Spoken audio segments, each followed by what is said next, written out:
So I was a really bad organizer, and I didn't. But half of you just showed up late anyway, so it's fine. We actually didn't even go through the housekeeping at the beginning. But hello, you're at the HashiCorp User Group. Thank you for coming. This is Manu. He has this great talk. You're from AWS. I am. And Ambassador. Yep. Yep. He's going to be speaking at HashiConf as well. So if you guys are going in October, check out his hallway track. And my name is Mark Tinderholt. I'm an organizer looking for a partner in crime. So if you're passionate about HashiCorp tools, I'm looking at you, man. No, that's all that. What is it? Many hands make light work, or whatever. So, but anyways, thank you guys for coming. If you guys are interested in certifications for Vault, Terraform, whatever, all the things, let me know. There is a program through the Hug where you can get certification vouchers and stuff like that. So we have more than just stickers, so that we can provide. These can be helpful in your career, both like learning, but also from a career standpoint, employers are looking at this stuff. Vault is super hot. Terraform, of course, infrastructure as code. Everybody loves that. You got Brian. Are you in this book? I'm not. Come on. Okay. I don't know. Like, you I'm might not be that Vault good. too. No. So that's Brian Krausen's book. yeah, that is. So anyone using Vault? Interested in using Vault? Well, I have one. Okay, so come on. Yeah, I do. No, too. go ahead. It's okay. Me too. Oh yeah, I got it from Brian last time on. So Brian Krausen came up here because he's from Kentucky, Yep. and he gave a talk on Console, which is a really cool service mesh tool. So very cool to have him support the Columbus, Ohio community. Speakers, we have a sessionized link. It's on the meetup page. If you guys are doing cool stuff with HashiCorp tools, I'm sure you are. We'd love to hear it. This is a multi-cloud safe space. So, I do a lot of heckling from the Azure side, but it's all in good fun. We love the big bookstore in the cloud. We love the big search engine. All the things, whatever you're doing, it's fine. We even have had some home lab hero talks on Proxmox, just kicking around stuff in our local environments on-prem. So anything goes. So very cool stuff. If you want to speak, submit your talk, and we'll see you another time. There's some swag up at the front. I wrote a book. Just wanted to tell you guys that. And Thickest book in the set. I actually brought these other books, not to be confused with my book, as a visual aid to compare the heft, the page count, so you can kind of compare and see, if you want to get one of these nice, they're really good for propping doors open and keeping loose papers, in a specific spot on your desk. So just thought I'd plug that. So that's it. Anyways, we have pizza. Thank you to our host, Veeam. Cassandra, thank you so much for all that you do. Really appreciate it. Do you want to talk anything about Veeam? What's going on? Or? No. I'm the Azure person, so the product I work with is recovery for Microsoft Azure. So we really are across all the clouds here. That's awesome. Here, if anybody's involved in any user groups, meetups, the space is open for. Actually, I do have a plug. There we go. I'm on board of a conference called Code Nash. Oh, yeah. Code Nash. Yes. If you have not heard of Code Nash, it is a fantastic polyglot technology conference. It has stuff for developers, DevOps, security, all sorts of different people. It's in Sandusky, Ohio, at the Kalahari Water Park in January. So it's 4 days. There's 2 days of 4 and 8 hour workshops, 2 days of sessions. We are right now looking for speakers. We are right now looking for sponsors, and tickets will be on sale in October. It's about 2,500 person conference, and we have a whole kids conference that runs alongside it as well. So people want information on Code Nash. I'm on the board now, but I've been in every capacity from speaker to sponsor to everything in between. And is it still more of an app dev conference, or no? It's everything, all the things. Whole makerspace. Oh, Nice. All with just 3D printing, IoT stuff. there's actually been a resurgence of some even more like hardware type topics coming. Tons of DevOps, tons of cloud. I will say the content is always a little bit more Microsoft heavy, so we would love representation from the other ends. We would love some more AWS HashiCorp, but like, and honestly, there's tracks for everything in technology. Like That's good to know. product, In my head, I've security. always thought of it as like app dev, No. you know. No, Yeah, it's that's not. cool. It's 60% app dev Okay. is what our stats are. Okay, cool. Yeah. Yep. Awesome. We have some also guests from out of town from HashiCorp here. Like, do you guys want to say anything? I don't know. Like, Sure, we can introduce ourselves. yeah, that'd be cool. Yeah, there you go. Hi, I'm Renee Koser. I grew up here in Columbus, which is why we're up here. My parents are up here, so we're visiting for the 2 months. I work for HashiCorp. I work on the Terraform Azure provider. I am the technical community manager. So I'm not one of the engineers, but I'm a technical community manager. But I see the PRs come in. I help triage stuff. And then, so I am Justin's counterpart. I figured. Yeah. I mean, I figure from the notes when I talk about the community teams and things Yeah, like that. yeah, Okay. yeah. I deal with all that, and this is my husband. Hey everyone, my name is Michael Koser. I'm a senior developer advocate at HashiCorp, and so I do a lot of presentations. I'm doing a talk at HashiConf as well on HCP Vault Radar. Nice. Yeah, Shocker. I mean, with, you know. yeah. I'm a big Vault person. Before that, I was a consultant doing Vault stuff. So if anyone's interested in Vault, I don't mind doing a talk on that. So, yeah. Huge expert panel. We should have just had an expert panel. Yeah. So Thank you guys so much. And you guys are based out of where? We live in Dallas. Dallas. Okay. yeah, we're here for. Just a short drive, you know. Like we encourage people to drive up for the hug, you know, wherever you live, you know. Better weather. Yeah, yeah. Maybe we'll get some international guests sometime. I don't know. Just flying in just for this. Yeah. Okay, that's a clickbait title. I didn't realize that there was an AWS meetup yesterday talking about Bedrock, and you had another AI conversation. So think of it as a means to deploy. I'm nowhere an AI expert. I don't work a lot in AI within my space, but it comes to, hey, how do you deploy things? Sure, that's where I get into working. So my idea or intent here is to introduce you to the I was going to say the second AWS provider, then I realized there are another one which the team maintains. So another AWS provider that you may not have heard of or may not have used, though it's been in existence in the last 4 years. So this is called AWS Cloud Control Provider. Just going to talk through some of the genesis. I did steal some of the slides from the public side of AWS.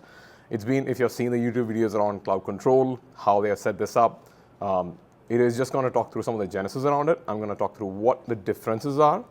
If you end up using it, what are the things you need to be aware of?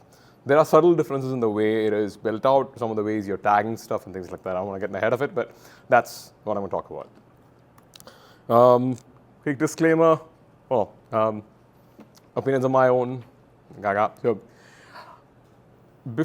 I see a lot of Terraform slides. I mean, I've seen many of you talk about Terraform before. I'm going to assume you've had some background in Terraform, but anyone who's not familiar with Terraform? Never used it. Oh, yeah, right. Sounds good. Okay, so I would describe Terraform as, in a very, very minor terms, of Go binary, which does some things well, right? It helps you manage the life cycle of resources and data sources or certain things in a certain way. And it does it well. It knows how to, it doesn't know anything to do with the target platform yet, as it stands by itself.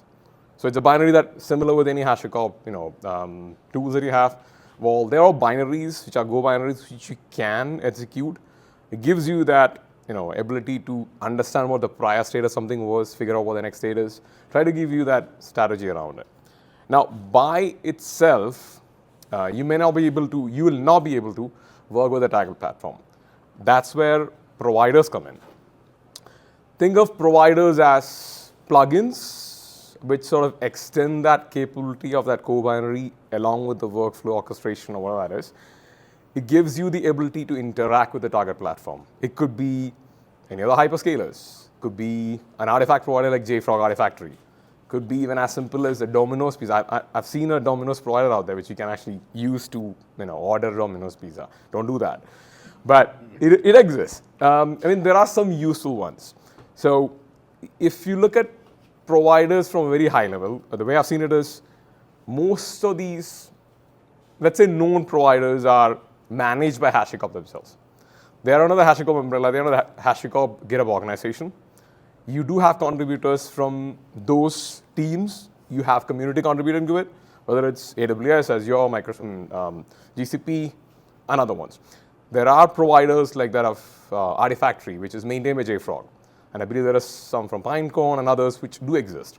So you have the ability to combine or use all these to create an automation or orchestrate your infrastructure deployment and provisioning. I always think of all of these as a way to model your resources to provision it. And with any of the infrastructure as code, you want to have that item potential. You want to behave the same way that you expect it to. For example, if you deployed something, I do want to understand that state. And if I have not made any changes, it should understand that, hey, there are no more changes to be done on this because the configuration matches what is in the existing or the target infrastructure. Now, that's from a Terraform and provider standpoint. Our conversation today is going to be primarily about the AWS provider, the two sets of it, why it exists, and what it helps solve. Now, the existing provider, I'm going to start calling this standard provider because that's been in existence from a while. I don't remember exactly, probably like 9 or 8 years.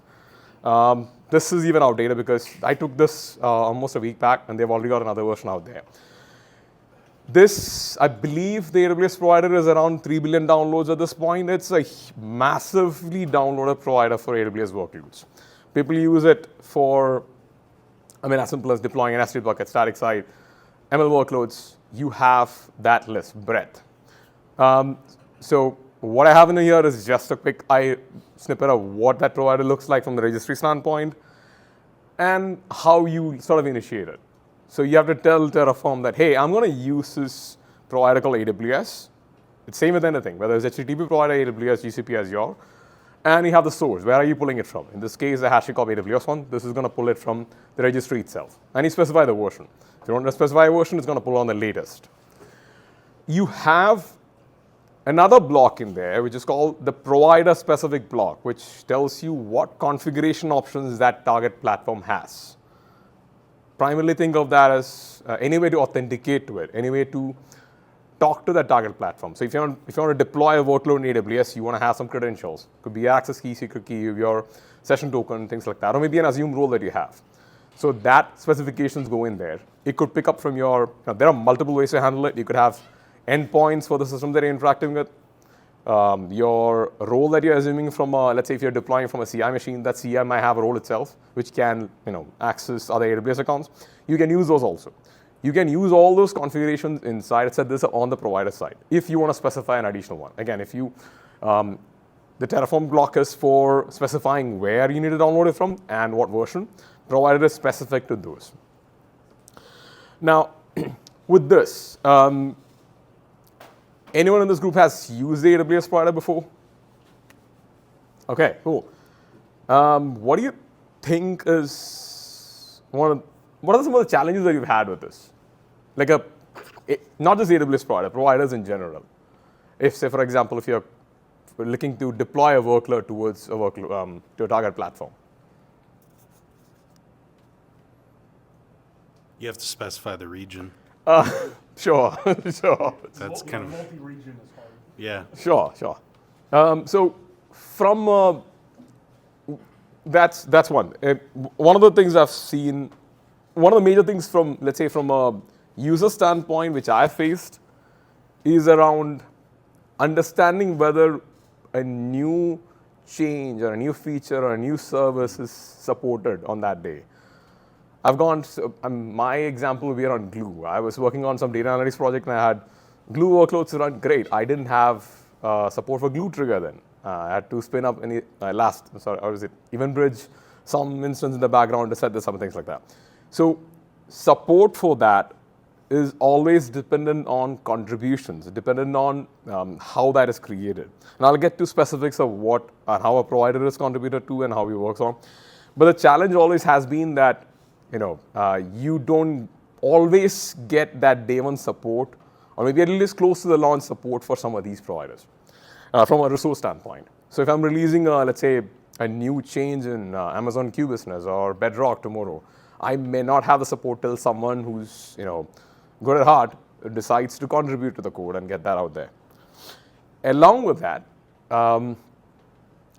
outside of the provider side, if I'm looking, say, even if not looking at Terraform itself, someone is trying to write abstractions or automations against some APIs from an AWS standpoint, one of the biggest challenges, let me see if I can, thinking ahead of myself, but again, all the APIs for, let's say, the AWS services have been service specific. They had their own control plane API in sort of say that. So example would be like an EC2 instance. You have to run an instance to create an instance, in fact. Lambda function, create function. The biggest one I've found difficulty is in Kinesis stream. It is not a single command. It's actually a set of commands. Create the stream, do something else, update the log group. So it's a three commands to just get the Kinesis stream working. But if I'm writing an abstraction over it, I need to be aware of all these service-specific APIs, which is not easy because you're going to run into, if you look at the API listings, you have a lot of things to figure out. And that's just about creating something. If you have to delete something, or your life cycle of a resource, you have create, update, delete, list, make changes to it. You have a lot of things to understand. And there could be things in there which are waiting on some other things to happen. So you have to maintain the wait states and things like that. So that's all things that you have to keep in mind while you create these resources and manage workloads around it.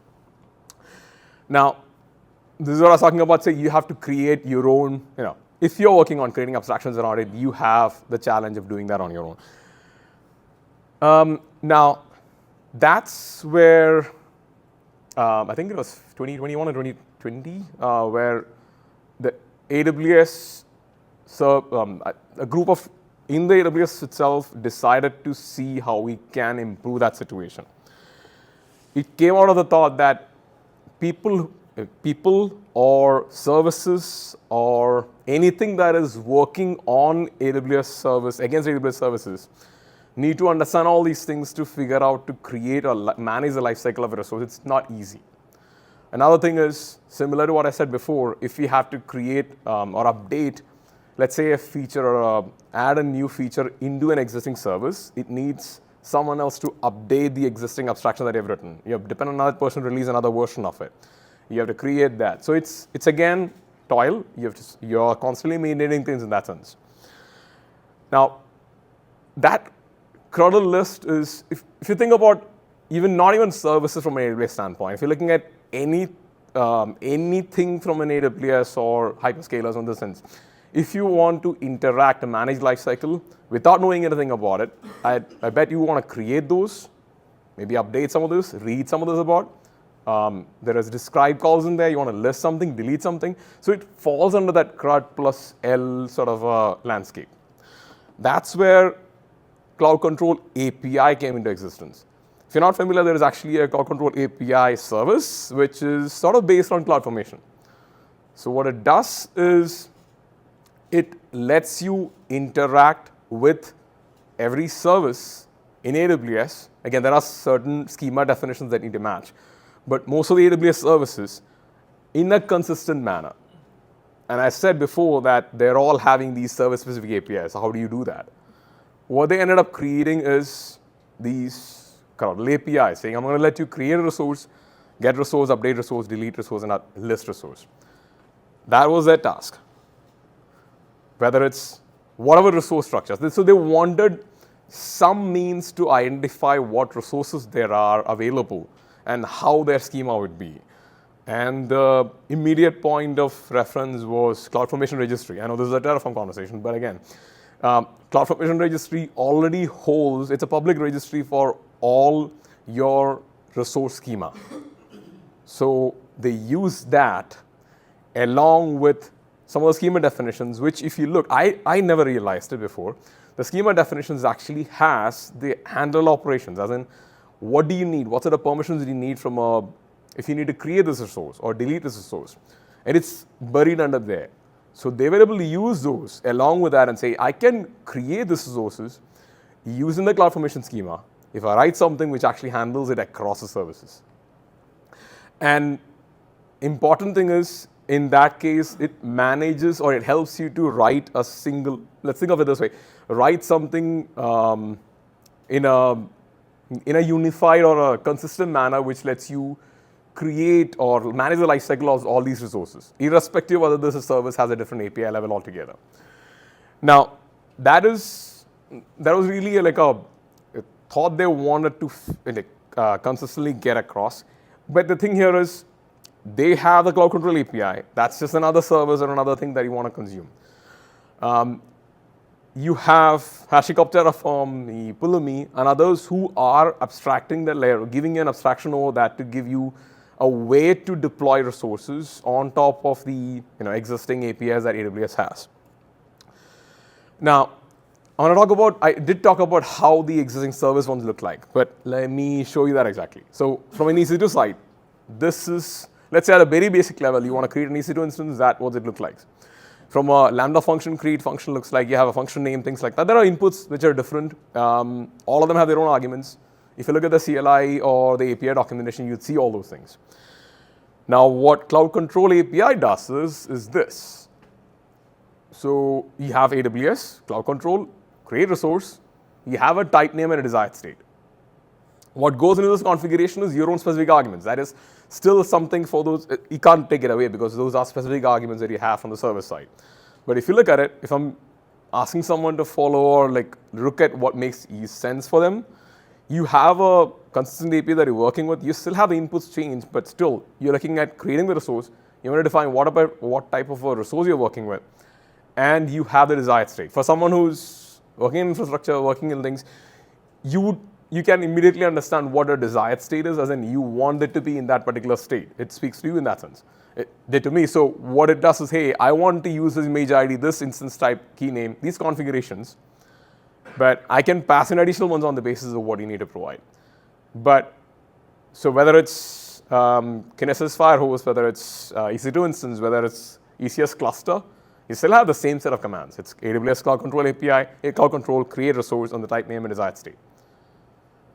That's how the API changes. Now, how does it matter? Why does it matter to us from someone who's using Terraform? Okay. So at a base layer, all these services exist on the AWS side. They have their own consistent API and their own APIs, which you don't always want to deal with when you're writing an abstraction. And the schema exists in the public registry. You have a layer on top of it which Cloud Control gives you to create these resources. There is a schema definition mapping that you need to adhere to because there are some resources which are not supported because of it, because you need to know what type of handlers need to exist and what permissions need to exist. The other resources, these exist already because the service teams are providing you that. CloudFormation registry already exists. Cloud Control needs to make sure that that schema maps. What it means is you have the ability to consume it in whatever you want. Whether it's a CLI, whether it's through the Go SDK or whatever SDK you have, or through the other toolkits like your VS Code extensions or PyCharm extensions and things like that. Now, this, irrespective of who's consuming it, they all have a single interface now. They are able to talk to Cloud Control API and say, hey, go create a resource for me, which is EC2 instance. And they don't always need to know what that service level API is, but Cloud Control API is actually sort of abstracting it away. Now, let me pause here for a second. I'm just going to show you what that looks like because I think that will make sense. Give me a second. So, when you work with Cloud Control API, on the AWS console, you might be thrown out the first time because there is no Cloud Control action. It's all CloudFormation action. The Cloud Control exists on the CLI side, but there is no IAM action from a Cloud Control side. I'm using CloudFormation here just to understand what those schema resources and types are. But let's say, for example, I want to pick up a list of resources that describe a type of resource. I talked about, let me see if I can pull up the CloudFormation registry in my account, which is probably this. Yep, oops, not that one. And probably this. Okay. So if I go to, let's say, CloudFormation, and I go to, let's say, public extensions, and let's say I'm going to go for, I'm going to pick up the first one in there, ACMPSS certificate. If I go it, I have the schema out there. Let me see if I can copy that schema over and paste it into here. Okay. So, long-winded schema. You can get all of those, but if you look at it, it actually has the definition of what type of resource you're interacting with. You have the definitions of all the properties. You have some properties, maybe some properties have additional definitions because there are objects underneath it. You have specific types. For example, it's a string. It's it's got type of input that it takes and things like that. On top of it, this schema that you have available for every service actually lets you know if it's a taggable resource. You have the permission set for how to create the resource. For example, if you want to create the resource, you have the permissions of ACMPCA, issue certificate, and things like that. Delete, read, apparently there's no list permissions in there. There are no list capabilities in there. And you have the primary identifier. Why is it important? Because you need to know how do you identify a resource by. Sometimes it's usually the ARN, sometimes it's not just the ARN. So whenever you see a mix of, it's a list of things, the primary identifier for an ACMPCA is actually ARN/apparently certificate authority ARN. There are things like that. So the primary identifier could be just the ARN of the resource or the name of a resource that the CloudFormation schema spits out, or it could be a combination of things. I've seen the combination in case of, let's say, resources which are embedded in another one, like Kendra index or Amazon Q Business, which is an index inside. So it actually goes back to, hey, I have a Q Business application, then inside the index there is. So it sort of gives you the relative reference to the primary identifier. And it tells you what required fields are. So this schema sort of tells me I need to have certificate authority, ARN, certificate, signing request, signing algorithm, validity for me to create this resource. So if I can write something which can read the schema and say, if I have all these fields and I can accept those and send it to Cloud Control, I will be able to create this resource with the right permissions. If I open another resource, let's say this is the certificate authority one. If I open, let's say, some S3 bucket.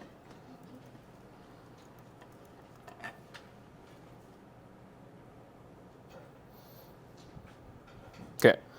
If I open an S3, that's nice. Let me pick this up. Let me reformat it. Okay. From a schema standpoint, that's big because S3 is it's really verbose.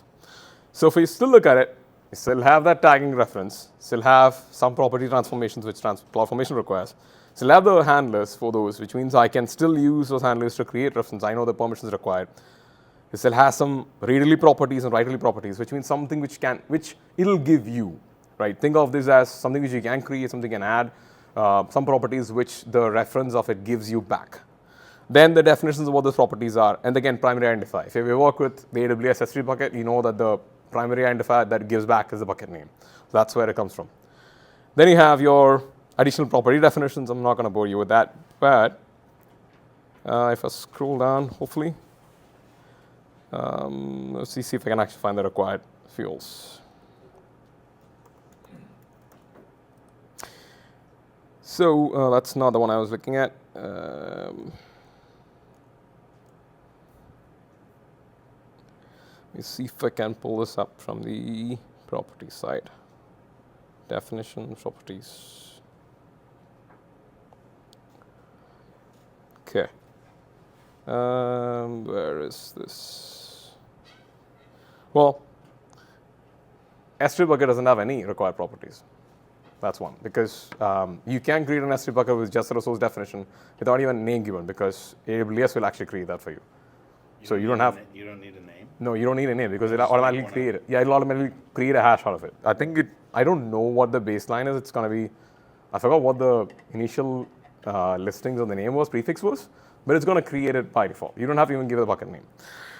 But if you look at some of the additional configurations, let me see if there is one in You there. can specify the region, right?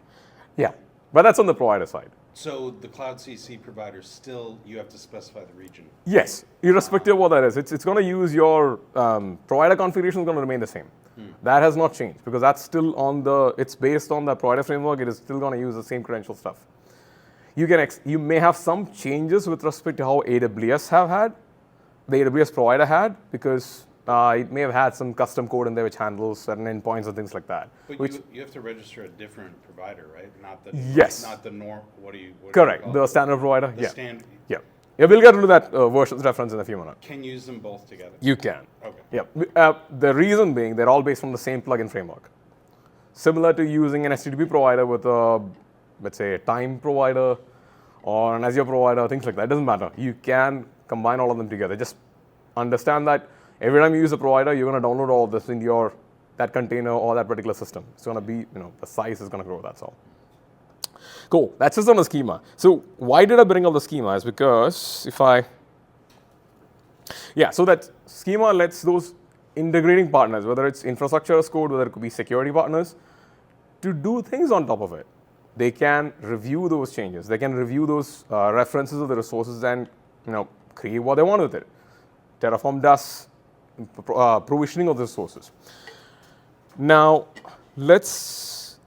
I said Cloud Control supports some resources. What I mean by that is the schema on that listing should adhere to some things so that the Terraform provider or the Cloud Control API can actually do anything with it. If the handlers don't exist, it doesn't know how to create those. If the property definitions don't match, they may start having issues, because if you try to delete it, it doesn't exist, you're stuck in a state where you have to go delete it in the console. There are issues where, that is taken care from the provider side, but still you still have to make sure that the schema matches. So there are some resources which are not provisionable from that side. If you want to look up those resources, it's actually in the documentation, but there's an easy way to figure out. If you know the CloudFormation name for the resource, let's say I want to check if EC2 instance or VPC instance VPC resource is actually provisionable. Oops, I think I have okay.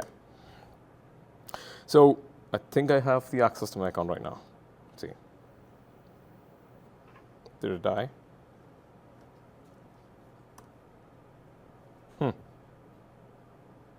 Oh, no, wait. Isengard. You're not supposed to see that. Is this before he went over to Sauron, or Something or like after? that. Okay, Did my Wi-Fi go out? Nope. Okay, I'll come back to this. That'll be... No, I'm connected. That is strange. Okay.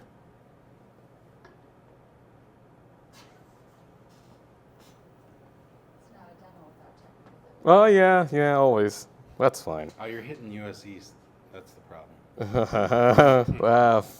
Okay, let me go to this and the schema definition of what's happening. So if I go to, let's see if I actually find it there itself. If I go to VPC, see if I can pull up the schema. Okay. May not exist in this. Nope, doesn't. Okay, I'll come back to this. I'm not sure why that command is not running.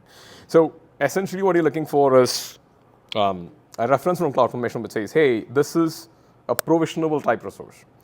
There are three values that can happen. Either it's fully provisionable, fully mutable, provisionable, or non-provisionable, I believe. So if it is non-provisionable, which means Cloud Control doesn't support it, which means the resource can't be provisioned that way because there is some sort of schema mismatch which doesn't work and things like that. The AWS service teams are trying to get that in place, whether it's supported from that time, but again, it depends on the changes that they need to make. Is that non-provisionable? Is that like stuff like for older services that have already been provisioned? Could be. Or new services? So it could be for existing services. I've seen that across where teams have moved on to a different schema version. The schema definition for CloudFormation has also got a version, I believe. So if they have not got some of these elements in it, for example, the handlers, the properties, definitions, and things like that, that's the first step. From the cloud control side itself, they say, hey, we can't support it because it doesn't adhere to that. And because we need those definitions or those values or properties for anyone to consume later on. So you're blocked there itself. So the team or the service team will have to update those service schema in such a manner.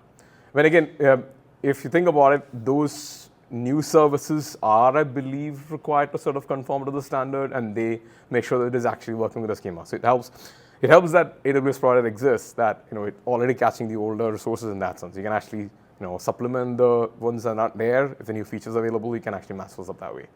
That's what I was wondering. Is like, do the service teams have like a definition of done that they have to meet in order to ship? That's like must work with CloudFormation. CloudFormation, yes. Work with cloud control. So CloudFormation, yes. Cloud control, I'm not sure. There might be like a team who sort of works as a gatekeeper. I'm not entirely sure of it. I know there are some conversations around how we can get all these resources under cloud control support too. But it really depends on the schema definition that they had. But if it's probably something they need to change a lot on, which disrupts some functionality, they probably may not pick it up. I'm not entirely sure about it. Okay, let me see. Okay, so that's one thing I wanted to get at, but I couldn't. But let me see. What else? So from that definition, so you can come up, please. Okay, so that sort of gives you that interface to work with external parties and your scripts and things like that. Now, this is probably this first slide that I had, Terraform and the providers, and the existing one, which is the AWS provider. Now, what I missed to specify then was the AWS provider, again, all of these work on the AWS SDK for Go. You're still working with the service APIs, right? Which means you're calling those service APIs for creating a resource, updating a resource, and things like that. Let me see if I can pull up an example. Should be in there for...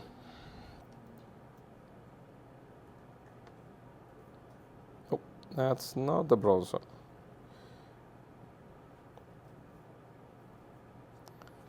Come on, man. Okay.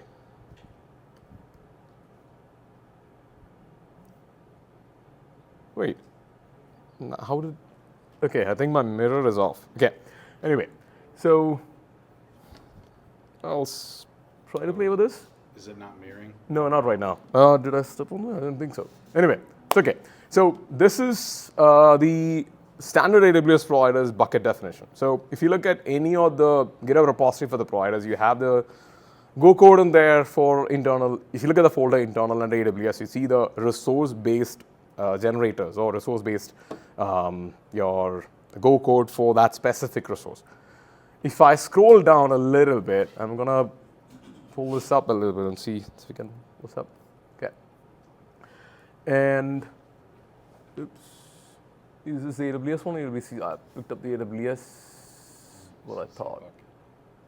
Okay. If I scroll down a little bit, I want to see the create resource.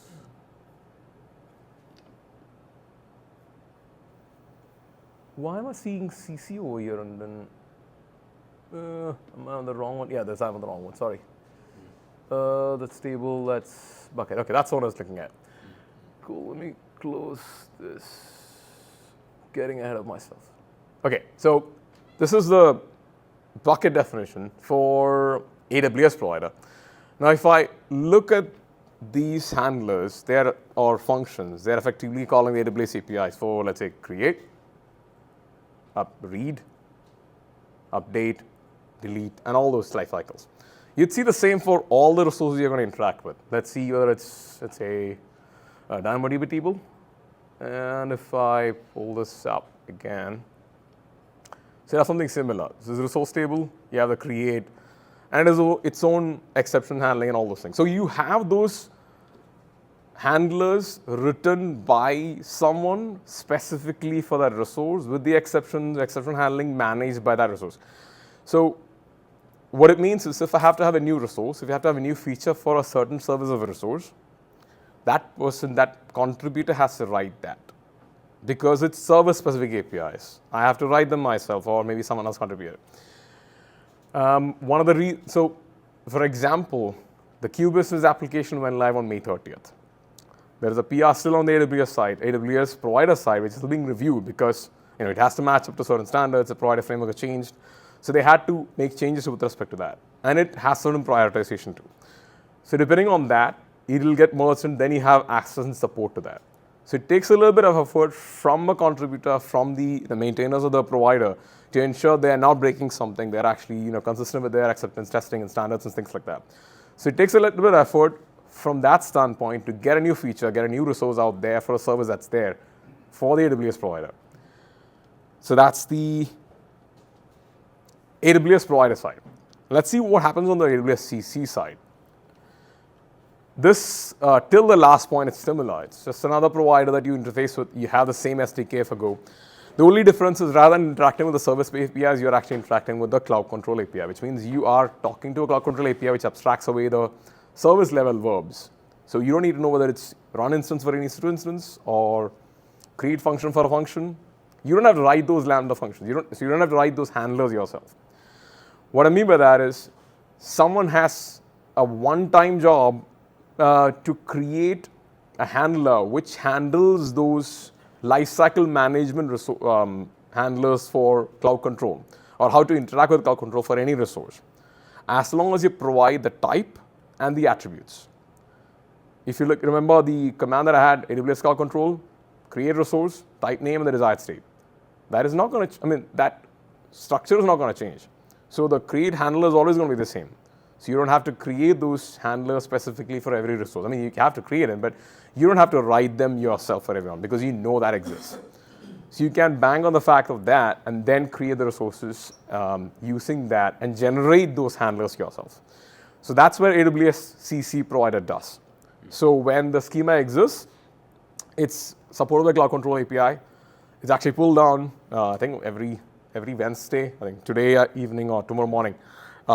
They pull it down, add it to, pull it from EOCS 1, add it to the CC provider branch, run the make resources. There is a generator which actually runs in the background, which looks at the schema, see if it's actually conforming to certain standards. There are some gates on the provider side too, because there are some limitations on how certain things can be understood from a schema level. So you have, let's say, properties that you have defined. There are some resources which are on a suppression list because of that. So you have an object which doesn't have a property definition, so you don't know what to do with it because you can't really validate afterwards. So there are certain things in there which the provider might actually surprise. So they do that from the provider level. So even if the schema exists for a certain resource, it's even supported by Cloud Control, it may not exist on the Cloud Control provider side because of those things. But they are on the GitHub issues list, tracked under like a meta suppression list for it. And it's either on the AWS provider side or on the server side to fix those and figure out what the change is required. Now let's see what my next is. Okay, so again, I'll get to the code in a few minutes. How does this benefit us? So from a user standpoint, if I have a new service out there, a new feature out there for an existing service, the moment the schema is present, or the moment the schema is available, the provider has the ability to consume it, create generators for it, handle those, create or provide those handlers for you to create those resources, which means that one-time integration that any of these partners require with AWS exists, and you can continue to use that. So tomorrow, if Bedrock introduces a new, let's say, prompt, they already have a prompt flow, but if they introduce some new capability out there, that can be added in the moment it's available in Cloud Control or CloudFormation, at least within a week. So if it releases, let's say today, and the CloudFormation registry updates in a week, that is updated into the Cloud Control provider by that week itself, because that changes gets picked up by AWSCC provider by every Thursday or Wednesday, and they create another one. And you'd see that release process is always there for every Thursday. You'd see a new version out there and there. It's either an update to an existing resource based on the schema changes, or a new resource completely introduced, or data source changes update like that. So the contribution, if you think about it, is sort of minimal, from the standpoint of maintaining a provider, because you still are looking at that one-time code that you've written to create the handlers for managing the lifecycle. There could be instances where we have to modify things, but that's, again, on a case-to-case basis. But most often, it's like consuming the resource if you get it out. So again, hope I made the point clear that you have that consistent APIs across, because Cloud Control gives you that, and you have the option to create resources. Let's get the slides out of the way. If I can see what I'm sharing. Okay, cool. So from a service standpoint, or let me see if I can bring up my VS Code.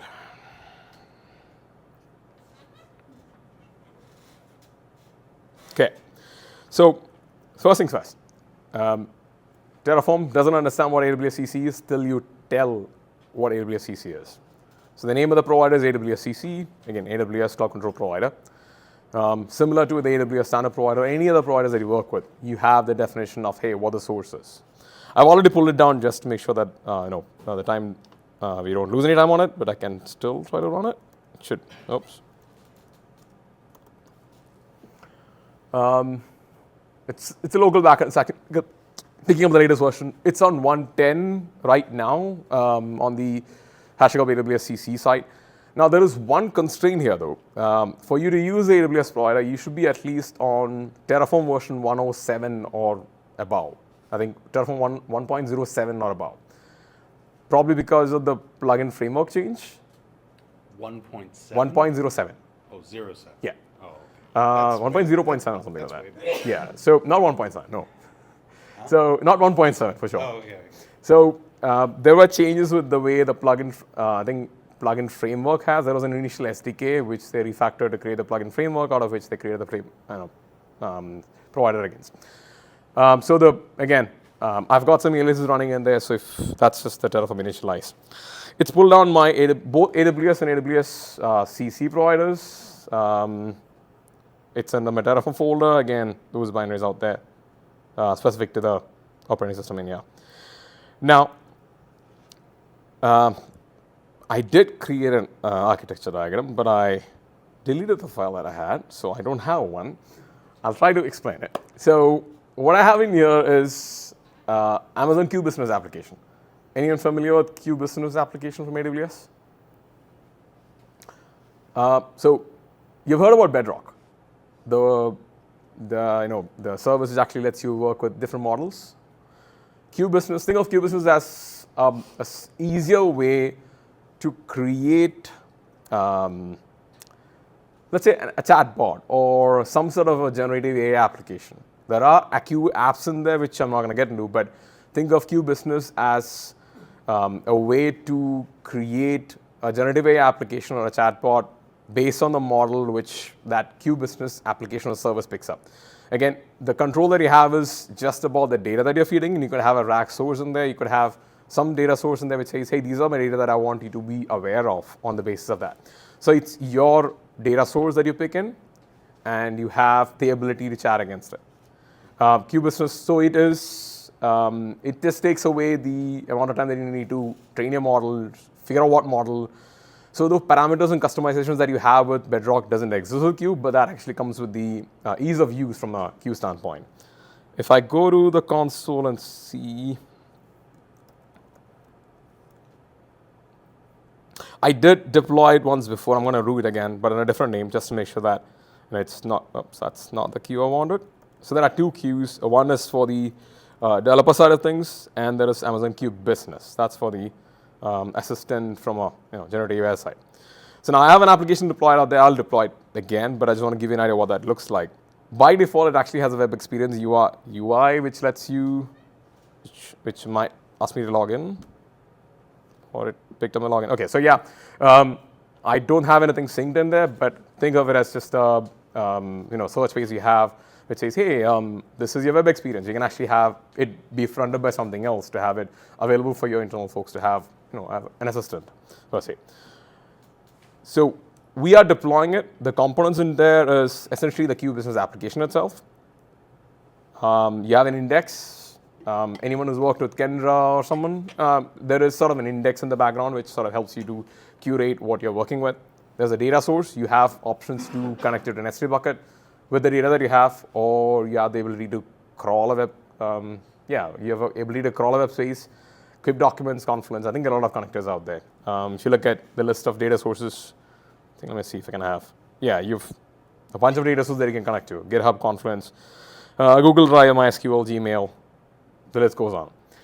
I have, again, picked up an S3 bucket, just added one document in there just to get this indexing going. That's all. You got Azure Blob Storage on there? Well, yeah. Definitely. All of them's out there. So It's any the most sort of, important one. sure.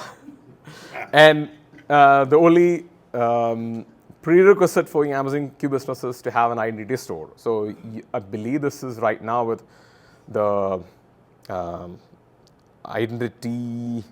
What is the SSO, formerly known as SSO, right now is Identity Center. You have to have a group or a user which has access to this application. You can manage this through the subscription of the application has to be managed through the console because I don't think there's an API yet. But the rest of the pieces, association of it can be done through Terraform or any API. Now that's what we're trying to deploy to. Let's see if I can actually do that. So from a code standpoint, so you had a question on whether these two work together. Right, AWS standard provider, another one. That's just an example of it. I see that they are because Correct. The prefix is one is just AWS. Exactly. Yeah, that's what I was and going to one get is to. AWSCC. The first one is an S3 bucket, but that's created by AWS S3 bucket. That's using the AWS standard provider. And if you remember, if you saw the initialization or the backend initialization, it actually does both. It is pulling down the AWS CC one and the AWS one because I'm using both of them and I'm defining it. I already have the credentials locally. That's why it's not. You don't see a provider block with details. All I have is just, hey, it is using a provider, that's it.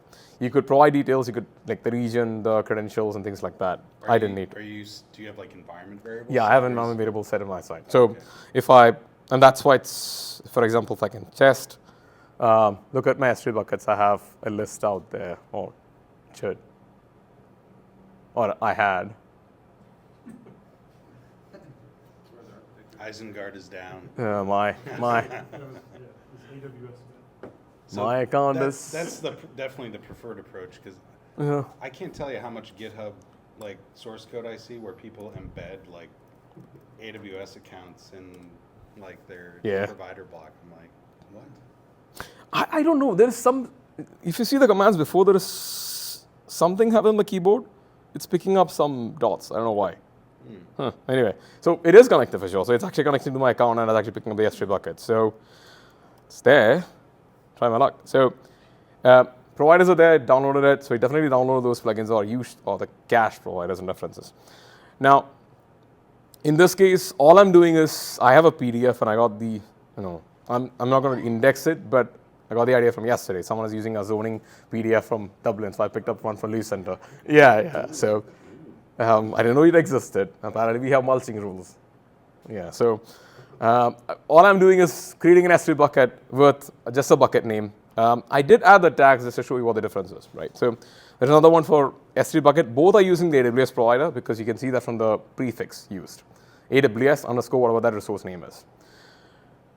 The moment you come down, you see that it is slightly different for AWSCC. They are, again, the prefix shows what provider you're working with. There's AWSCC. Whereas GCP, Azure, you have that prefixes defined for those. On top of that, there are subtle differences in the way these resources are managed.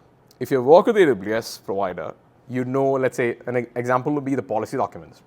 It has statements in there which actually doesn't, it's basically a list of statements. You have, it looks like a JSON blob, but doesn't have any associations or assignments. There is a concept of attributes within AWS CC provider, which sort of looks like this. It's like an object association on a map, but it is like, hey, something equals a JSON value. Rather than if it was sort of AWS provider, you'd have had something like this. So, simplest way when I try to translate the AWS ones, AWS, that's the first one I look at. Hey, do you have any schema, like statement definitions, things like that? Numbers, your string, they all have the same references. All the functions work the same because they're all based on the same. Again, it's still using the core binaries, provider functions, if it exists, I don't think there is one existing on the AWSCC side, but again, if it exists, it will still work the same because they're all based on the same framework. String works the same, association works the same. You can associate again from an S3. It doesn't matter whether you're using a provider from AWS side and AWS CC, and I can associate it because you're still just passing references and arguments and values. So in this case, I can pass in the value for an S3 bucket, the name of the S3 bucket from there, here in the AWS CC because, again, the same plugin framework. These references you can pick up from, yeah. Oh, I didn't mean to interrupt. No, go ahead. I was gonna say, so I'm a little bit surprised to see the unique resource ID, Q Business Data Source. Because we have something very similar in the Azure space called the AZ API provider, but there's one resource, like one Terraform resource. Okay. AZ API resource.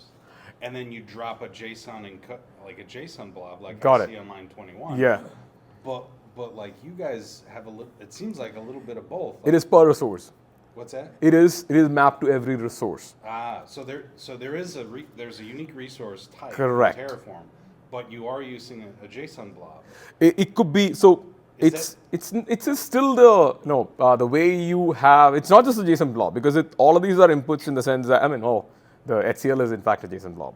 But if you look at it, it is per resource because all these need to define to a certain schema. I guess what I mean is the desired state blob. Correct. Yes. So that configuration in the JSON encode. Yep. Is that essentially the It is. desired state block? It is. Okay. So because this Q Business Data Source actually maps to the type name of AWS Q Business data source from the CloudFormation registry standpoint. So yeah, you're right. So that's a resource map, the ID for it, and then the name that it gave, and then the reference of what inputs you have. Again, available on the registry side. I'll get to it in a few minutes, but registry is still the same. You have AWS CC or the documentation around it. References are same. Now, first thing you notice as you work with is tags are different. Tags on the AWS side, they are key equal value, as in literally the name of the key equals the value on the AWS side. AWS CC is actually an array. Most of it is drawn by, I believe, from the way the schema is. CloudFormation JSON schema, reference values, so they are array of JSON, so they are different. So if you're working with resources like that, you need to keep that in mind. I mean, there is a way to handle it, but I'll tell you later. So in this case, the same example I have to give modified by, I have to give it as a key and a value because it's an object of array of an object. Similar with this, again, AWS CCIM role exists, similar to all those. The one difference I tell you right away is there are some custom data sources and custom resources that are created on the AWS side, which may not exist on the AWS CC side because these are purely driven by your schema.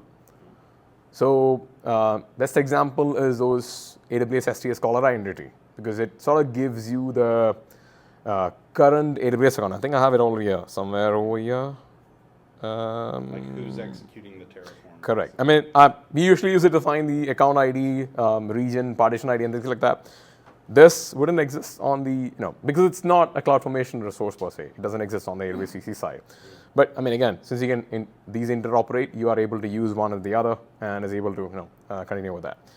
But if it's a resource, obviously have the access to data sources for it. Again, you have both the singular and plural data sources. What I mean by that is, if I use SSO admin instances, I'm going to get all the identity center instances that I have. I have seen it in AWS, but not as prevalent in the AWS provider because you always most often see singular data sources in there. But for the AWS CC provider, I've seen almost every data source with a plural and a singular and plural one. Because it's hitting that list operation. Correct. Gotcha. It sort of maps back to the Cloud API. Okay, so let me run this and see. TFI, it's actually Terraform YOLO.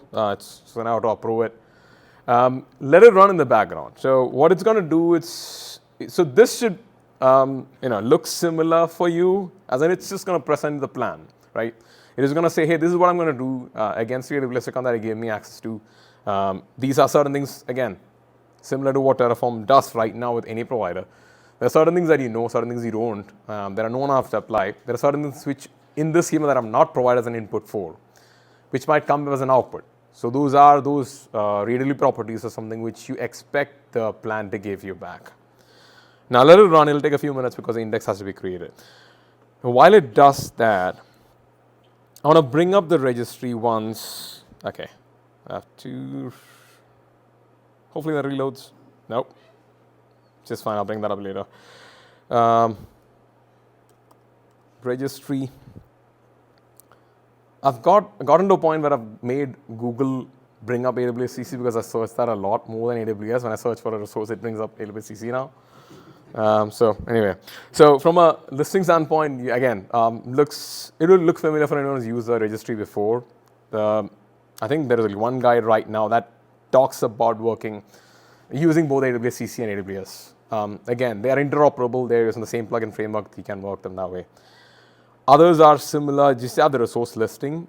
The difference that you see is they're not mapped by the resource, like the names, as in the AWS provider had them as, hey, this resource, then all the resource types, or maybe the types of service and all the resource types underneath it. For example, maybe VPC is under the EC2 instance, things like that.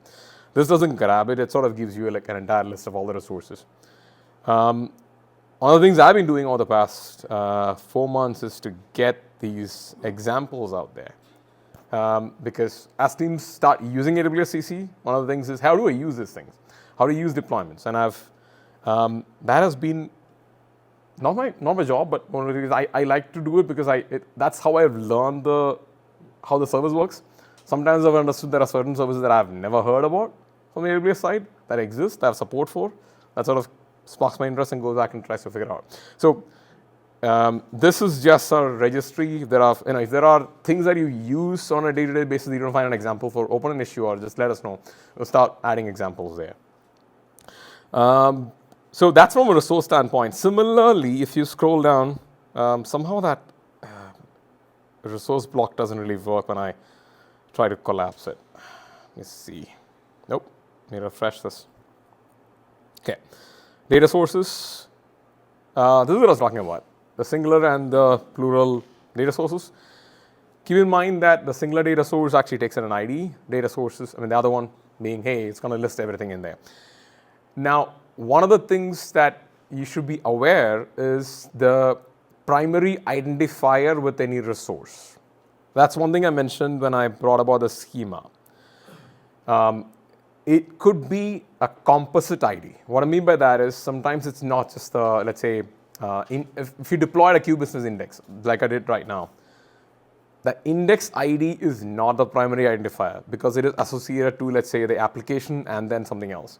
So it's usually a composite ID which is mapped by the application ID, pipe, this one, as in the index ID. That's how the primary identifier will look like in the state 2. So if you're searching for something, you don't find a resource, look up if that reference is right. And another way to look for is, if I'm looking, for example, is access analyzer. Let's see what the ID is. Searching for the CloudFormation documentation, pardon me for that. The easiest thing to look for is what the reference output is. In this case, it's going to pass in the ARN for it. So that's going to be the ARN for sure. But an example of something which might not do that, I think I have one which I recently closed. I think it's clean rooms or something like that.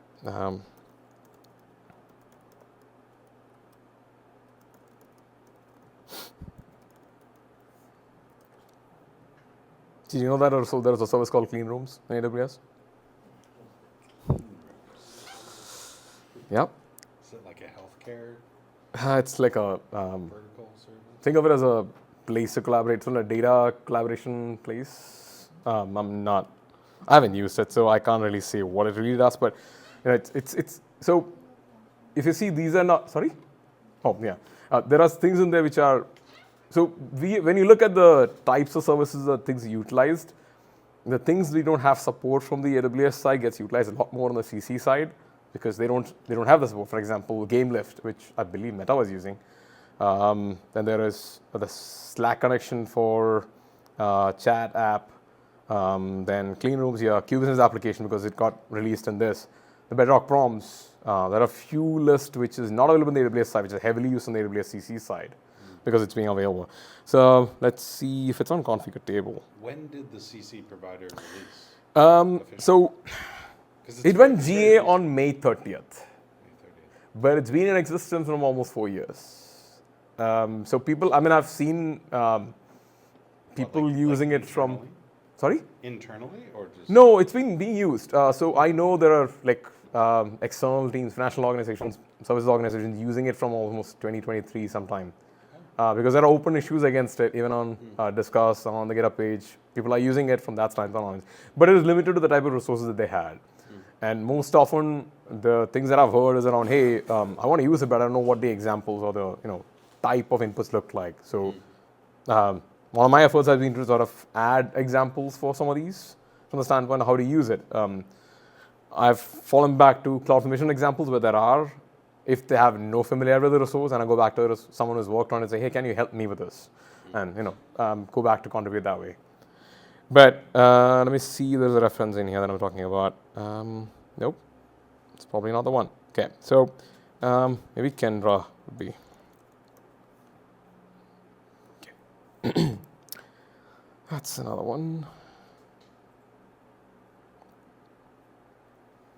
I think it's still running in the background. Oh, it's done. Okay, it's great. Let me pull this up. Where did Kendra go? Okay, if I go to Kendra index and I pull this up for the reference. Yeah, so the reference or the ID. Nope, apparently Kendra index is actually using index ID. So there are examples where I think it should get updated by tomorrow. I know there was a PR yesterday which talks about or at least making the data sources specify what you should input. Right now it says the identifier for the resource, and may have caused confusion to people who's not sure of what the identifier is. So this should get updated by tomorrow, saying, hey, what those specific ones are. I know there's PR merged in. But it should tell you whether it's using a composite ID or not. So the schema that I had in the one for AZM PCA was an example where it was using that primary identifier and ARN plus certificate authority ARN. So it was not just an ID, it was using a composite. So it would be that ARN pipe, the certificate authority ARN. So if you're searching for it, you won't find the other resource but just the ARN of the resource because you have that merged in. Okay, did it deploy? Give me 1 second. I need to enter some credentials. Let me switch this once.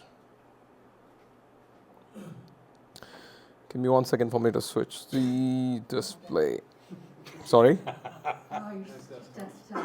Oh yeah, that's gonna be horrible. No, I keep deleting it, but something keeps thinking it back, so I need to figure out what that's going on. But anyway.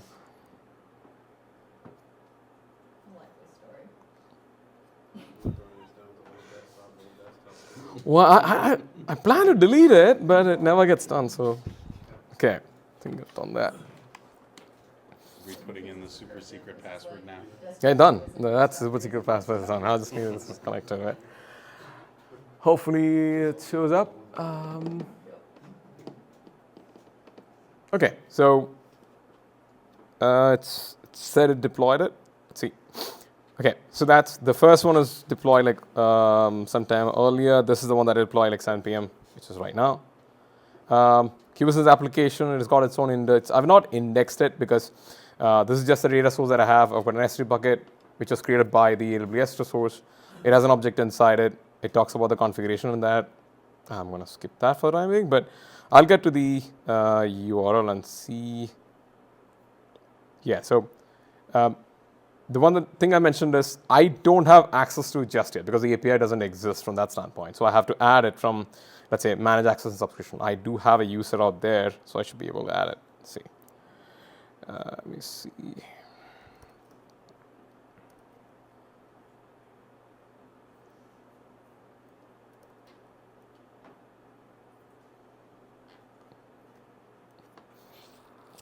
Okay. Let's see if that picks it up. Should be done pretty quickly. If not, I'll go back to the original. So does the Cube Business application not use regular IAM permission? No, it doesn't use IAM. It uses Identity Center because it could be, so think of it as something which could be externally specified. It's just a web experience URL, right? So End users, End not users, yeah. operators that Correct. would be in the AWS Right. I mean, you could have, Gotcha. I don't know enough about that to say whether it supports additional. It could probably integrate with Okta or something like that, but I'm not sure. There were blogs written on it. I haven't looked through the entire piece of it, but there are possibilities that you can actually do that. I mean, I've seen teams use this along with Slack. So it doesn't need to be this web experience URL itself. The Q-Business application that can stay, and you have a Slack integration where you have this chat app which says, hey, can you go find this for me? I mean, for internally, if you're trying to find documentation, maybe one place I've seen people use it as migration. For example, we are creating patterns and libraries for teams. They don't know where to start with. So it's sort of ask them, hey, from this list of already indexed documents, can you tell me how do I start creating a certain resource? It's a glue job, for example.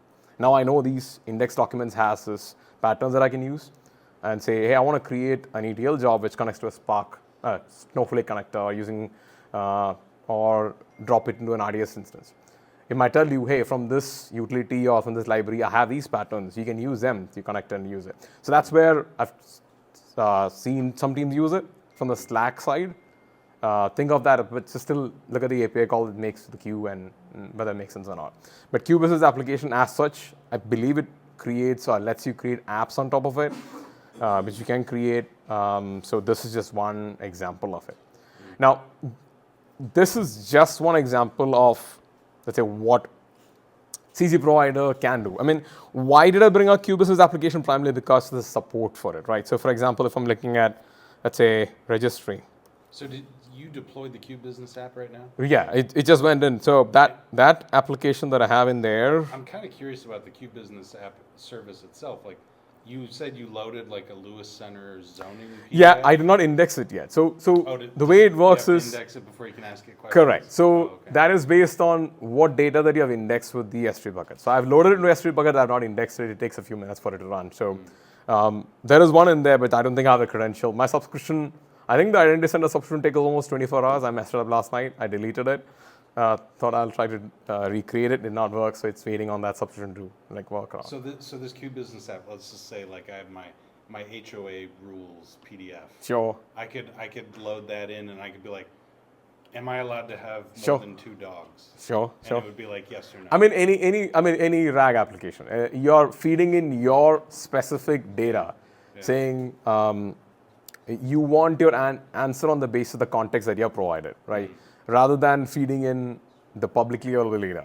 I mean, it may have it already, but may not have it. May not, if it's Right. private. Correct. I mean, so that's where it would make more sense to use that because you have a knowledge, similar to the Bedrock side, where there is a knowledge base, where you're saying, hey, this is what you're trying to get the data from. In this case, you can say, hey, this is my internal data. This is where you have indexed data available. Go figure out from that. And it'll tell you the source because it'll say, hey, I figured out because the source that he gave is in here. It is indexed. And it's not just, the draw is not just this, the type of connectors that you have, right? For example, people have documents available in Confluence, S3, I mean, not just S3, Confluence and other Quip, all those places available. You can actually have connectors, which lets you read through it, index it on a timely basis, and be available for you to use it from that standpoint. So it gives you that one place for you to figure out access as a place to chat and say, ask questions around, hey, how do I figure this out? Would you say it's a competitive offering to the Copilot service? So, as in the Copilot from the IDE side? From the Microsoft side. So Microsoft Copilot is built into Office 365 or whatever we call it now. It sounds like it's similar to Copilot Studio, Copilot Studio. where you can kind of build similar things. Okay. I'm not familiar, so. Or we can compare this with Azure OpenAI as well. Yeah. Okay. Let me see. What else? Okay. Cloud control. What else do you want to set up?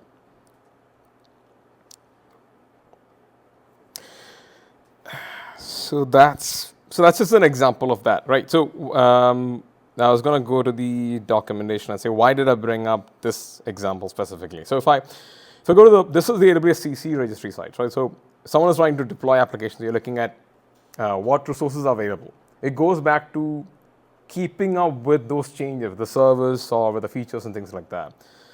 From the provider side, let's say, if I'm looking at Q-Business support, I think it's in a, it's still in a, yeah, so there is a PR still to be merged in, which means that it's being reviewed from the standard provider because it takes few people's effort to review, get them merged in, test it for that. So I think this is a community contribution. Someone is actually taking the time out to create the handlers. He has to write those handlers for Q-Business.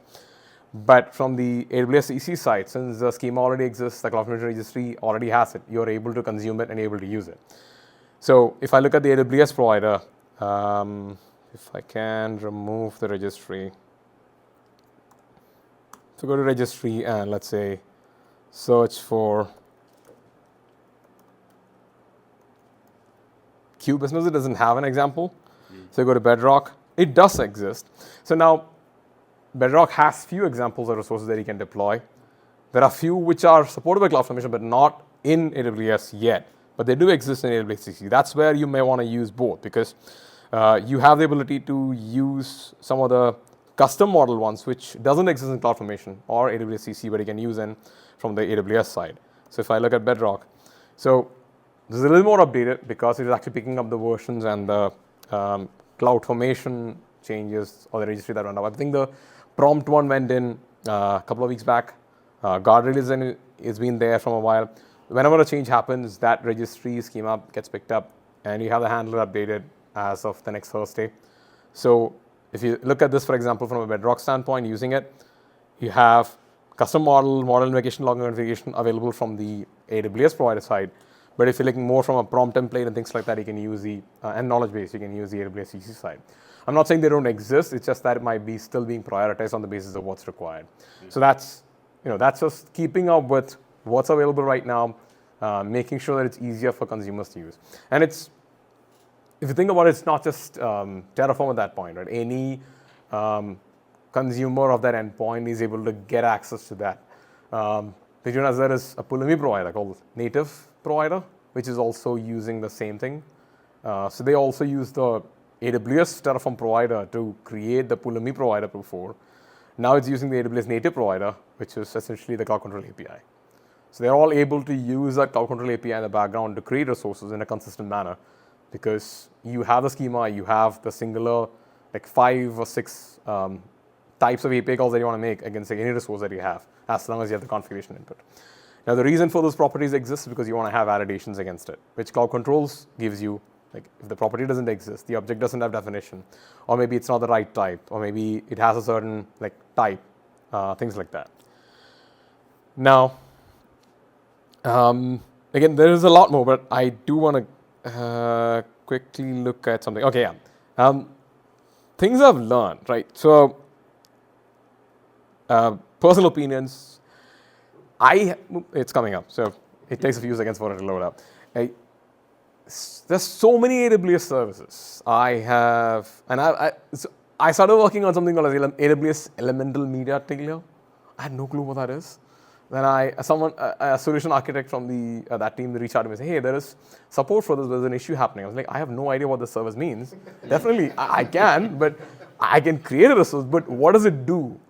So, personally, I've learned more about AWS services adding examples, contributing to this provider than I have done through my SA certification or even going through that.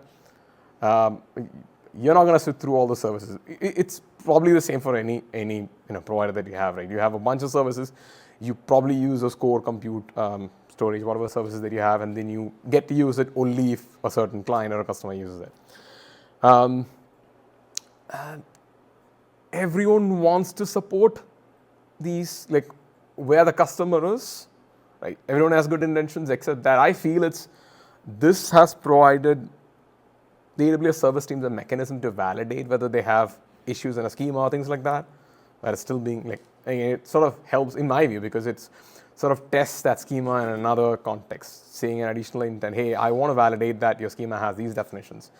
I've had situations where that doesn't have an object definition. So we can't really create a resource out of it. Now the thing here is a customer who wants to use Terraform doesn't have the support for it because of that. So, they are ready to make those changes. It's just they're not aware of it before. So it helps to get to that same page. As I said, existing schema. So there are certain resources which are on the suppression list or not even supported by Cloud Control API, primarily because the schema changes. Some of the reference that they are already in could be depending on the type of inputs that Cloud Control is expecting from that. Last one, it doesn't change anything from your standpoint as a user. In the Terraform ecosystem, it's still the same. You have a provider, you have a resource block. Yes, I said the certain nuances around the tagging and the attributes that you may need to get familiar with. Everything else is still similar. You have a required set of inputs, you provide them, you get the output. And if I look at, let's say, the state, let me see if I have an example of that composite one. So the ID for, I want to say the index.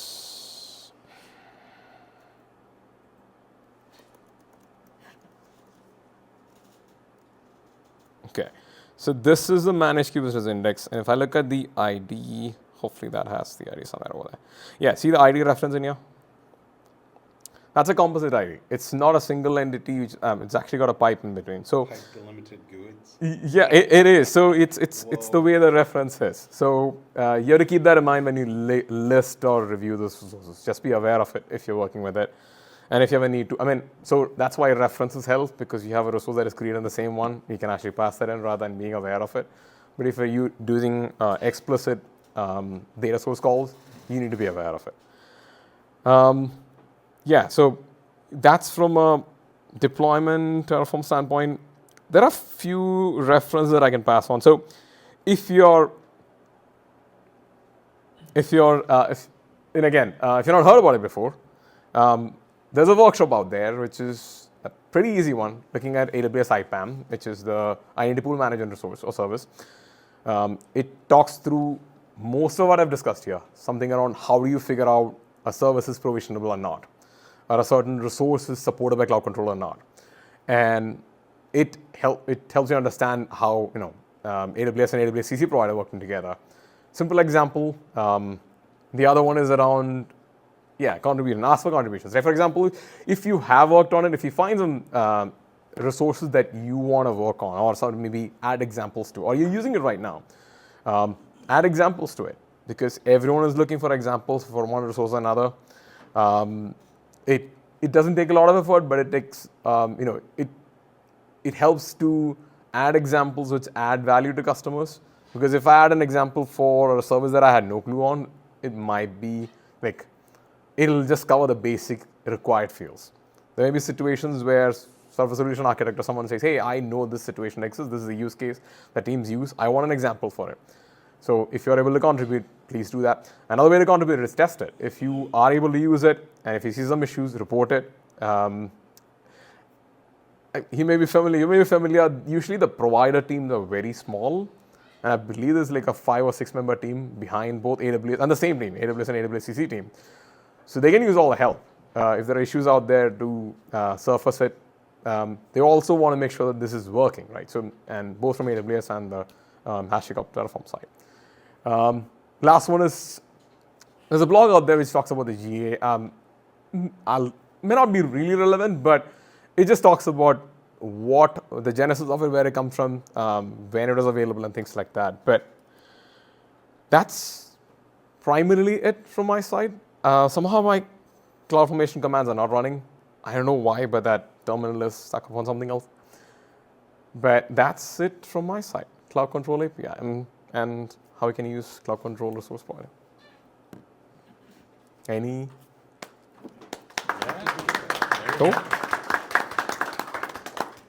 You want to take some questions or? Yeah, sure. Yeah, I have time. Anybody have questions? I got a mic here. You sure? You look like you want to ask some questions, like his desktop etiquette, you know? Like. Well, I've worked with her. I know that's. Not his fault. Mistakes were made. Cast doubt and aspersions on his character to continue that line. Yeah. Exactly. You have a question? Okay. Here you go. You're getting at it. So I joined a little bit late, but Yep. So what is the difference between AWS provider and CC provider From a consumer, for a consumer? Like if I want to not much, except for how do you, so it's about how you define the resource type. So if you look at the resource, let's see if I can bring that up. So on the resource side, when you create an example, an S3 bucket, you define an AWS S3 bucket. That's just a prefix for it. But for from the AWS CC side, you have it defined as AWS S3 bucket, AWS CC S3 bucket. The type of provider that you're interacting with underneath changes, but that's for Terraform to handle. Okay. The input that you have is going to be similar. Okay. Keep in mind that some names of the inputs are driven by what is there on the CloudFormation side. So if I'm taking an example, let's say, so if you look at the resource structure, this is for the AWS side. Second one is AWS CC. It is HCL at the end of the day. That's not going to change. Right. The inputs are going to be similar. You have string, number, attributes are slightly different, but again, otherwise, all of them have similar inputs. If you look at the registry of a resource, what you get from it is the same. You get the resource out of it, you get a resource provisioned using that provider. If you're using an existing AWS resource, you can use it alongside it. You don't need to migrate. You can always use new services or new features that are not available on the AWS side along with this. For example, there are places where I found the AWS provider to be more easier because the AWS CC provider is going to be verbose, especially in case of S3. Because I believe with version 4.0 of Terraform AWS provider, they took a decision to split those components inside AWS S3 bucket into different ones. So initially it was S3 bucket with encryption configuration, all those things. It was a single verbose component. Correct. It was, I mean, when you start adding things to it, it's easier. But when you start looking at it maybe like a few weeks later, it becomes difficult to figure out what changed and where did you change it. So they split it into like S3 encryption configuration, S3 inventory configuration. They had the ability to do it because it was based on custom code. They could create the handlers for it. Now that may not exist with AWS CC because it's still based on a single schema. The handler for that is auto-generated, and the handler that is handling, the function code that is handling is single for every type of resource. So you may see that verbosity with the resources compared to AWS and AWS CC. Tags are different. I did say that I'll show you a way to handle it. Hope that answers your question. Yeah, it does. It does. I mean, the difference is actually in this another block, right? You specify what block you're picking it from. So the resources in AWS and CC all same or like which one? There could be, well, the names could be different for sure. There could be some services which are in AWS, which are not in AWS CC. Okay. Because AWS CC is primarily dependent on all the resources that are supported by Cloud Control API. Cloud Control API has a schema requirement, and on top of it, the AWS CC provider itself has some nuances around how it's generated. And when you auto-generate things, you have to set some defaults. You have to set some, let's say, rules and lens and say, hey, these are the things I can handle. If you give me a schema with certain things which I don't know about and I don't know how to create things about, I'm going to say, no, I cannot create a definition for you, which means I'm not going to support a resource. So if at any point you want to look at the resources, Cloud Control's supported resource documentation or the resource list from Cloud Control CC provider is the best place to look for. Okay. If you have let's say for example, when AWS releases a new service, you'd find it in CC for sure. If HashiCorp and AWS prioritize that on the AWS side, you'd find that too. But new features and services, you'd see that within a week in the CC side, unless there are issues or suppressions. Okay. Basically, I think it's like the difference between if you use Swagger or OpenAPI specification to generate the client-side code to talk to your REST API. Right. Like it's versus a handcrafted client in whatever programming language you want. Right. The original AWS API is using the Golang provider, and people are like handcrafting Right. Yeah. the Terraform resources. Right. The AWS CC provider is like auto-genning all Yep. of the resources Yeah. based on, I don't know if it's Open API spec, but some derivative of that. Yeah, the It's schema like, which here's the Cloud schema Control for has, all yeah. of our crap, right? like really good service. Not trying to disparage, but like here's all the stuff that you can do on AWS: create, read, update, delete, and list. Right.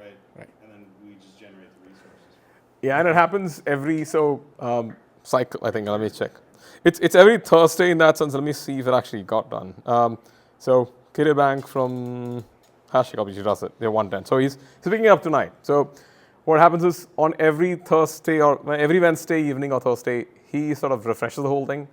What it does is, if you're not familiar, even if you don't log into AWS account, you can get the schema.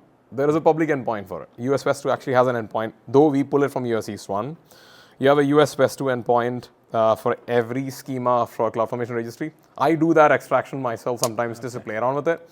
So the resource types, if you specify, you can get the schema for it from there.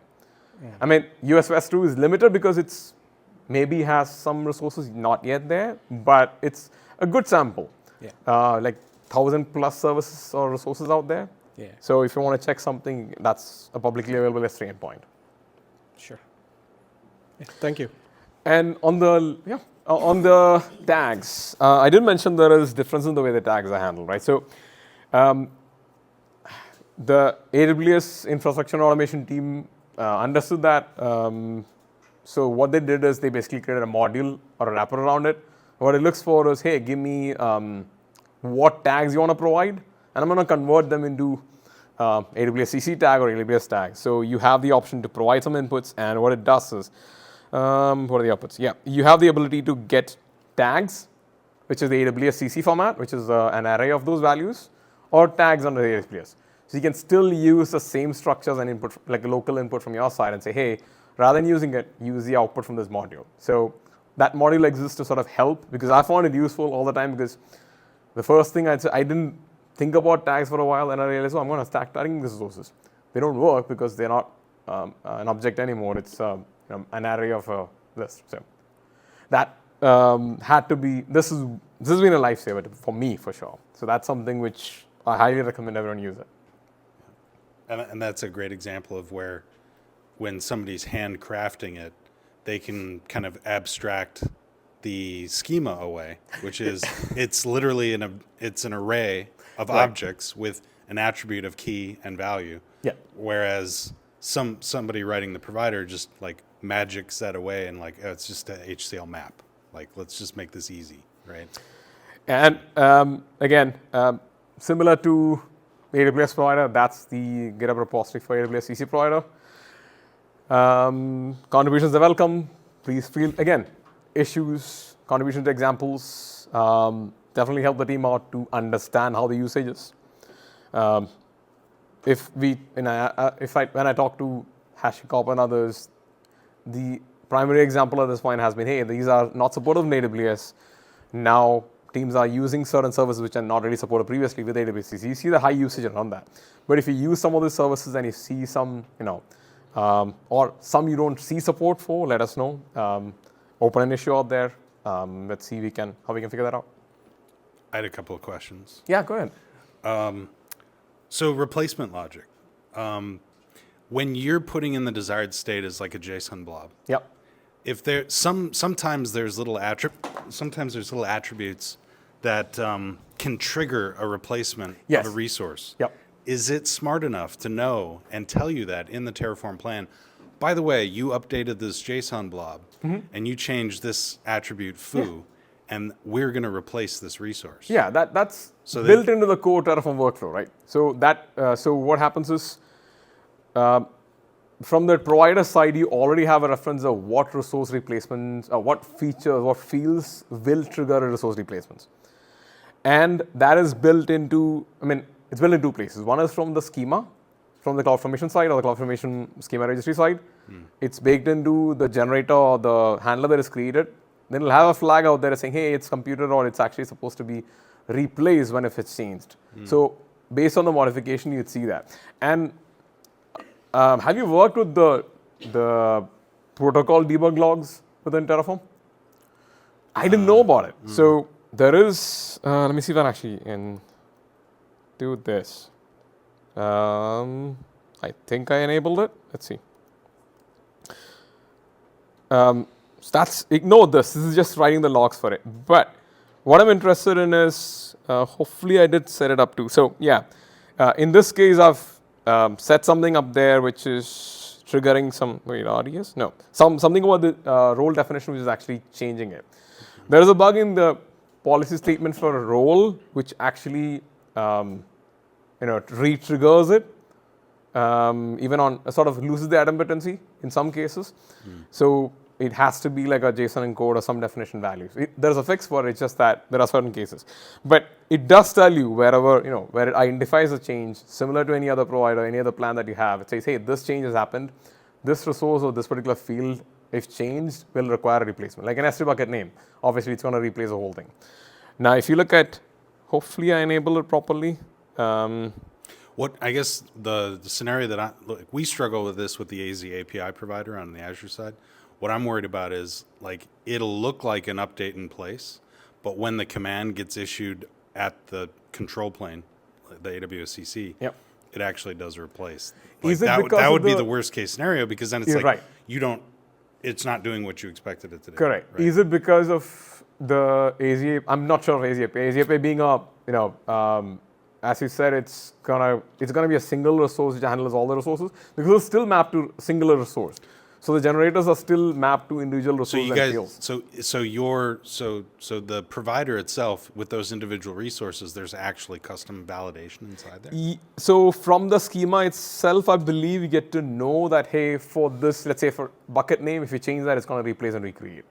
For if I change some, let's say is that in the value, Golang? Is that in the Golang, or is generated. Is that something magic? I believe it is generated happening at the cloud at the AWS CC layer. Yeah, let me pick this up. Let's see if I haven't gone that level. Let's see.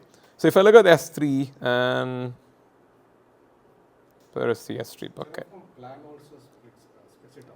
Right. Right. But with the cloud CC, AWS CC provider, right, the desired state's in a JSON blob. So unlike the AWS original provider, they define a schema in the Go, and in the Golang schema, they set this attribute triggers a replace. This attribute doesn't. So see this one for the bucket name. So the auto generated one actually picks up something from the plan modifier. So there is a plan modifier reference which says it's going to require replacement if changed. Is that in the desired state? So you don't. So the desired state is from your side from a configuration standpoint, right? Yeah. So that when you change it, Terraform's plan, I forgot what it's called, resource plan request or new plan request. It looks at the prior state and compares it. It says there is a diff. Now, according to the plan modifier, if this bucket name is changed, my handler requires it to replace the resource. So it takes that action on the basis of that per input based on the type that you have. And I believe this. I think they have state files stored in S3 and it compares to the state file. Yeah, it refreshes the current state of it. Yes. Yeah. But like this approach, I'm trying to figure out if the AWS CC provider is still doing that determination of whether it's replaced, or if it's delegating it to the AWS CC API. And when the AWS CC provider talks to the CC API, it comes back and says, "Oh yeah, this is going to be replaced." I don't think it goes to the CC API yet because it's at that point is based on what Terraform understands. So it's going to say, hey, based on what I understand of the resource and the input, it is going to be a replace resource.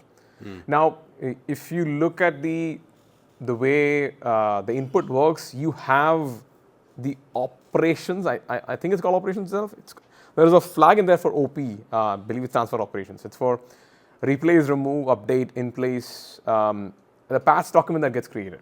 So whenever you create a change with respect to a resource, Terraform is either required to create a patch document for that resource the next run. So when you have no changes, the patch document is essentially empty. I mean, you don't have to patch anything with that. But if you have a resource that is changed or an input that is changed, and it's supposed to be replaced, it's going to have a patch operation and they say, remove the entire resource, replace it with this. So that patch operation might actually state that. So that's what you're saying is like if you look at the debug logs, right? It'll might actually tell you what that patch. changes. Yeah. Okay. Trying to see if it actually exists. But. Right.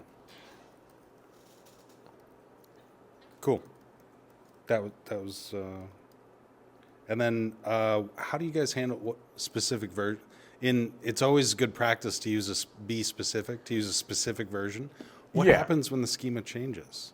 And I'm using a AWSCC resource. Clearly, the provider version doesn't. Well, maybe the provider version the way that you're code genning it. Yeah, it is per version of the provider at that point. So it's not okay. going to. I mean, it's tied to that version. Okay. So the schema that is generated, every resource that is generated, the generator for that or the handlers for all the resources are per version. So that's pinned to that version. Oh, okay. Yeah. I mean, when the schema changes due to some reason and you know that is undesirable, and that if it fails due to some reason, some property is introduced and that it's not going to fail. It's going to break. That change is not going to be pushed into the next version. It's either going to suppress that resource completely. I don't know entire logic around it, but I believe that's a decision that they have to make around, hey, this change, which we're not going to support because it doesn't work that way. Maybe that either the feature, because still that version, that resource is supported, anyway going forward, we can't because the schema version is going to be having that issue. I believe that's one way to handle it, but I haven't seen resources change that drastically change the way the schema has, and then having been able to remove it out of support list. So if you don't change the AWSCC provider version that you take, Yep. then you'll stay fixed on whatever the schema was at that time. At that point in time, yes. Okay, great. Unless unless the underlying AWS API rejects you because saying you want to use. We don't support that version of the Correct. schema anymore. Yeah, I mean, not the schema. For example, an input, like a runtime version of a Lambda. And if it's deprecated, you're trying to deploy the same version, it might actually force you to go to the next version. Sure. Yeah. Okay. Would you ever use this provider by itself, or is it always, for all practical purposes, to be intended to be used, like in conjunction with the original, the Realistic, AWS standard, provider? yeah. Realistically, I think right now you'd expect teams to have both of them there, because I don't work with a service from the AWS. I'm a delivery consultant, so I'm with a client or a customer working with their solutions problems. So most often the teams have their own structures built out for modules, and they're standardized on the AWS product already. You're not going to always migrate out of that, which we don't always want also, I guess, because you already have a setup working for you. For resources which are not supported, maybe slowly ease into it. But at the same time, if due to some reason you don't want to maintain both of them, then sure, you want to find a mechanism where you can migrate to the provider, CC provider. But you would see most of them using both of them, unless you are just focused on, or a team that is focused only on resources which can be deployed entirely through CC, and they don't want to pick up both the versions of it. It can, again, you're downloading both the providers. I don't know the size of it. I mean, it can get beefy because if you have that many modules or providers, versions that you have. So There's just two, though. I mean, they are big, though. I'm sure the AWS one's huge. Yeah. And we have so many modules with AWS configured already. Yeah. I can't imagine going to Right. Nobody. I don't think anybody's gonna ever convert. I got to rewrite everything in the AWS CC. But if you're starting fresh, we get that question a lot at Azure. It's like, should I be using the AZ API provider now, exclusively? And it's like, no, it's fine. Azure RM, if you want to, for day zero support, drop into the AZ API provider, which is kind of the same thing as what this is. And it really depends on what sort of verbosity you want. I mean, it's your personal preference too sometimes, right? For example, I've had someone reach out to me on LinkedIn and say, hey, good work on this CC product, but there is this verbosity that I can't really fathom. I mean, hey, it comes, it sort of gives you that flexibility, but it comes with certain things that you have to have. So, yeah. Any other questions? Cool. I have what I wanted to show you. So, I forgot what all things I said. I have the debug log setup, and on top of it, I have the plan modifier setup. So let me show you what Terraform actually does in the background. Quick second. say, We're getting some Terraform internals going on here. It's exciting. so if I copy the relay path, I've got some, this is using FQ in the background. So FQ lets you read binary formats like message back. So every time you run a command, Terraform actually running a lot of things in the background to come to the state to identify this is what you want to do, right? So for example, probably the initial ones are all about the provider, then preparing the provider, validating data source and things like that. Then it gets to the resource that you want to do. It says, hey, what is the current resource state? That's your reading refreshing it or understanding whether there's a change or something like that. In this case, it says, I've got the resource current state. And at any point, if it identifies a change, that's actually written back to the debug logs. And the way I usually find it is if I go for detected value change. So if I try to view this node wrap, and let's see. Yeah, so it'll tell me that, hey, I've identified a change in this particular resource between the prior state and the new state. And it's on what path? What path is it? It's on as root path is actually assume role policy document. So this is an IAM role. So on an IAM role, apparently it found out between the refresh, there is a bug on it, which you can work around. But this identifies that the current state of the resource was slightly different from how it was proposing it to be. Now, how it identified is looked at the current state, which is sort of this. And then you have the proposed state somewhere over here. Response, proposed state. Yeah, proposed new state. It looks similar, but slightly different with respect to that diff. So apparently the policy document, I may have picked up the different resource. I still haven't found out what these IDs mean to correlate it, but it sort of helps you to identify when you enable the protocol logs, I want to say, to read what it exactly identifies, because sometimes it helps to know what values it's feeding in. What do you expect it to be? Sometimes you don't get the values from. Because at the end of the day, when you create a resource, you're still waiting on the underlying platform to give you that final state. Hey, you created this resource. This is the final state of the resource that you want to save into your state file, which is what you're using for the next refresh, or maybe reading from the next refresh. But if your get call is actually failing due to some reason, or not giving you the entire state of it, you'll always find a drift. So this definitely helps you to sort of debug and figure out what's going on. Awesome. Awesome. Thanks. Cool. Is that it? Hey, everybody, Manu. Thank you. Thank you right. so much. Round of applause. Anyways, hey, thank you guys so much. Feel free to, hang out, talk for a little bit. We have the room for a little while, Cassandra. So. Yeah, we get kicked out today, but we can hang out for a bit. Okay. Yeah. So socialize, network, whatever. Yeah. Finish the pizza, and then yeah. But thank you guys so much, and thank you, Manu. Hey, Yes. thank you. Awesome.